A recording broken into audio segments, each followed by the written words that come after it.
ছেড়ে যেও না আমায়। অনেকটা ভালোবাসার পর তোমাকে পেয়েছি, আর হারাতে চাই না। ঝগড়া যতই হোক, রাগ অভিমান যাই হোক, সব মানিয়ে নিব।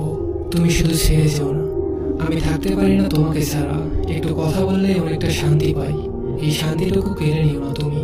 মানছি আমি তোমাকে তোমার মতো করে ভালোবাসতে পারি না, কিন্তু বিশ্বাস করো, আমি তোমাকে নিজের চেয়েও বেশি ভালোবাসি।